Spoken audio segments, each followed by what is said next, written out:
केहू के शौक तो केहू के मजबूरी बा, केहू के शौक तो केहू के मजबूरी बा। और चपलूसी बड़ी जरूरी बा। इंक्रीमेंट आ प्रमोशन नंबर उहे बनावता, इंक्रीमेंट आ प्रमोशन नंबर उहे बनावता। आगे पीछे साहब के चक्कर जे लगावता। काम भले ही ना होखे, काम भले ही ना होखे, लेकिन हल्ला कल जरूरी बा।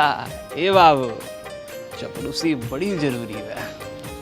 भोरे सांझे दोनों टाइम गाड़ी से चौपावत रह, भोरे आ सांझे दोनों टाइम गाड़ी से पहुँचावत रह, आ घर से बना के काजू कढ़ी खियावत रह। लंच में साहब नान रोटी, लंच में साहब नान रोटी, आ डिनर में तंदूरी बा। ए बाबू, चपलूसी बड़ी जरूरी बा।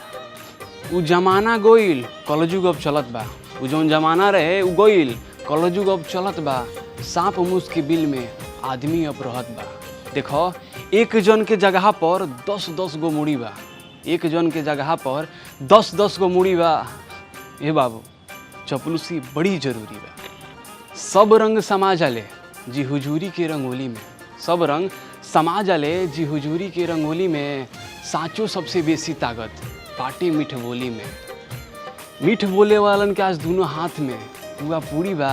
हे बाबू, चपलूसी बड़ी जरूरी बा।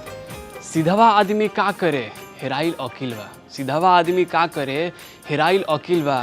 बिना लिफ्टिंग के एक डेग भी मुश्किल बा। देखो, केहू तालवा चाटे तो केहू चाटत अंगुरी बा, केहू तालवा चाटे तो केहू चाटत अंगुरी बा। हे बाबू, चपलूसी बड़ी जरूरी बा।